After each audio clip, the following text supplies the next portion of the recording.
Tapi Udah suara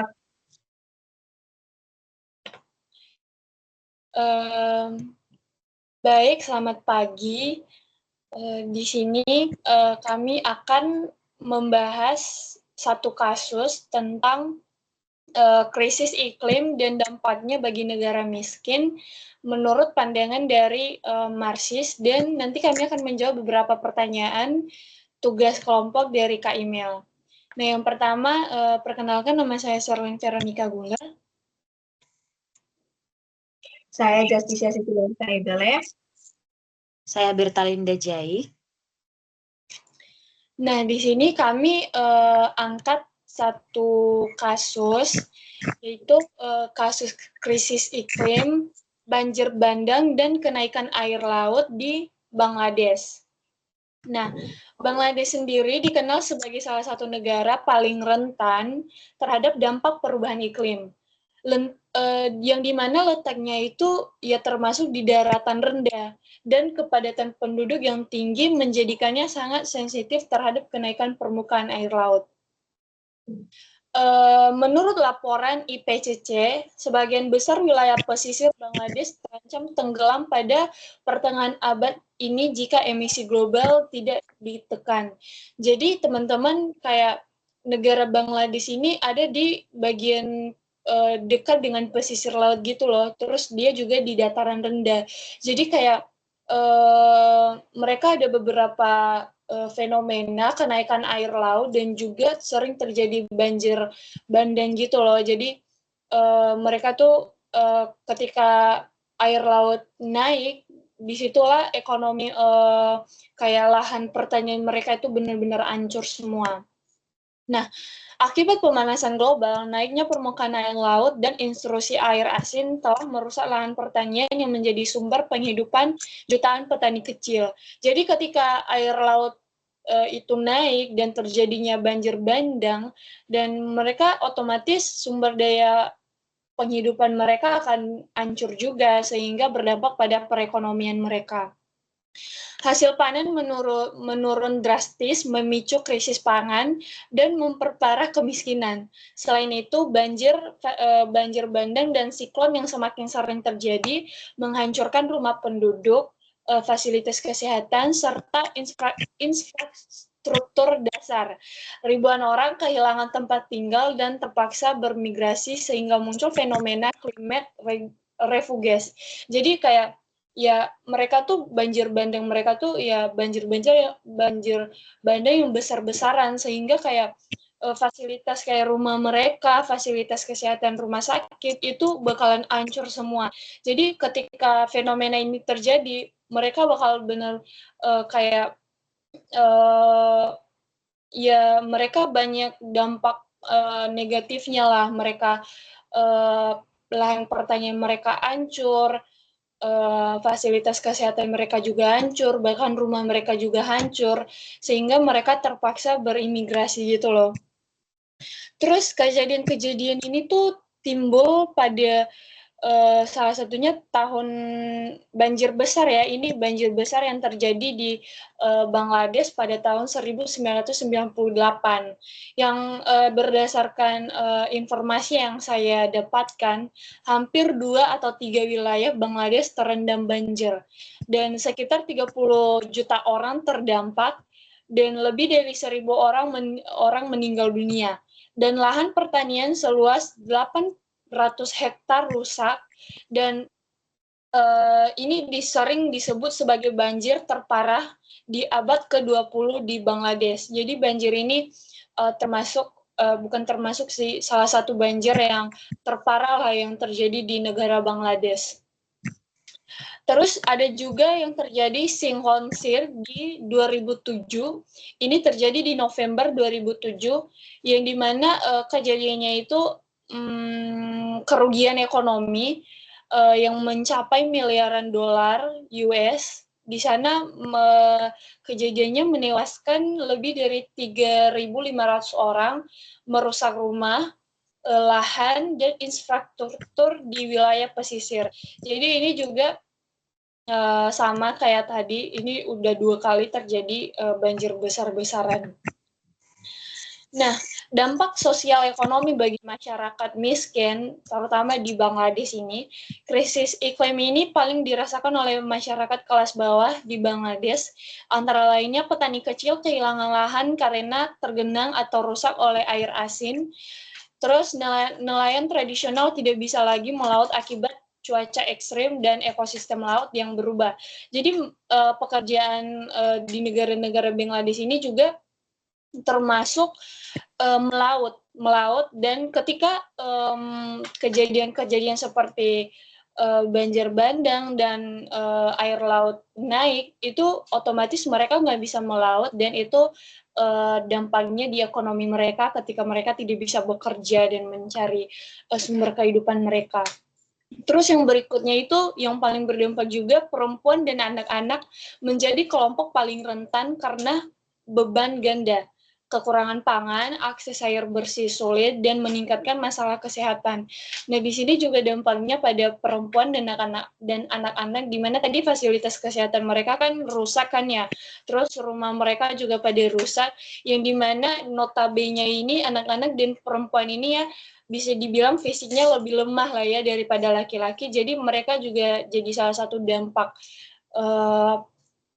paling berdampak lah. Terus di sisi lain juga negara Bangladesh tidak memiliki kapasitas fiskal yang cukup untuk membiayai proyek adaptasi iklim dalam skala besar. Kayak bantuan internasional memang ada, tetapi seringkali terikat pada syarat politik dan ekonomi yang justru menguntungkan pihak asing. Jadi kayak ya seperti yang sudah saya infokan, sebenarnya bantuan internasional memang ada untuk negara Bangladesh, tapi seringkali mereka nggak langsung membantu gitu loh. Mereka kayak harus mengikuti beberapa syarat dulu, yang dimana juga mungkin mereka nggak cukup mampu ya untuk memenuhi syarat tersebut. Jadi ketika mereka tidak terikat oleh syarat-syarat politik dan ekonomi itu, otomatis bantuan dari internasional itu bakalan tertunda dong, sehingga bantuan yang mereka harapkan itu nggak terjun secara cepat gitu. Dimana mungkin mereka seringkali butuh bantuan yang secepatnya gitu, tapi seringkali negara Bangladesh ini tidak bantuan itu tidak langsung terjun loh ke mereka. Gitu sih teman-teman, dan berdasarkan dari beberapa pertanyaan yang sudah diberikan oleh Kak Email, ada 4 pertanyaan. Nah, menurut teman-teman sendiri, siapa yang mau menjawab duluan, siapa yang paling diuntungkan dan siapa yang dirugikan dari kasus yang kita angkat yang sudah saya jelaskan tadi? Boleh pendapat dari teman-teman? Oke, saya menjawab. Kalau menurut aku, yang dari pertanyaan pertama itu kan siapa yang paling menguntungkan dan juga merugikan. Nah, berdasarkan dari pernyataannya tadi yang dibahas tentang banjir itu yang di Bangladesh, itu kan memang sih ada itu bantuan dari negara-negara lain. Karena ini tuh kasusnya itu sudah internasional. Karena kenapa? Karena ada bantuan dari negara lain. Nah, jadi kalau menurut aku dalam menguntungkan itu salah satunya negara-negara yang berkelas. Karena begini, yang tadi yang berdasarkan penyertaannya tadi, walaupun mereka sudah kasih bantuan nih sama masyarakat Bangladesh, tapi itu ada persyaratan yang harus berkaitan dengan politik dan juga ekonomi, dan di mana itu sangat bertentangan nih dengan hak manusia. Dan itu sangat membatasi untuk masyarakat yang dimana sepantasnya yang seharusnya itu mereka butuhkan. Jadi yang di sini itu yang paling menguntungkan adalah ekonomi negara-negara yang berkelas, dan juga kalau secara politik itu mungkin ada ketimpangan di salah satu kekuasaan, dan itu membatasi masyarakat yang tertimpa banjir tersebut. Dan juga kalau yang dirugikan ya sudah pasti masyarakatnya, karena mereka juga mengambil bantuan tapi harus berkaitannya dengan politik dan juga ekonomi. Jadi itulah menurut aku yang paling menguntungkan itu bukan masyarakat, tetapi ada kekuasaan-kekuasaan yang tertentu. Dan menurut pandangan Marxisme juga yang di situ kan yang dibahas oleh Karl Marx kan itu ada dua kelas sosial kan yang dinamakan dengan bourgeois, yang dimana itu negara-negara kaya atau orang-orang yang sangat berkelas, dan juga proletar yang itu orang-orang buruh, yang dimana orang buruh ini yang hanya mempunyai tenaga dan menyerahkan tenaga mereka itu untuk menjadi tenaga kerja kepada perusahaan-perusahaan yang orang-orangnya itu kapitalis. Nah, itu sih yang menurut aku ya.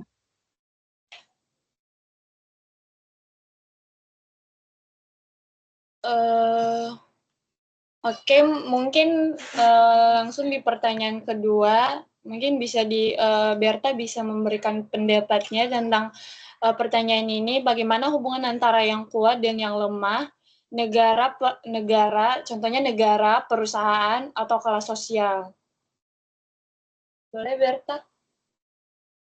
Oke, sesuai dengan pertanyaannya itu, kalau menurut aku itu bagaimana hubungan antara yang kuat dan yang lemah, negara, perusahaan, kelas, dan sosial.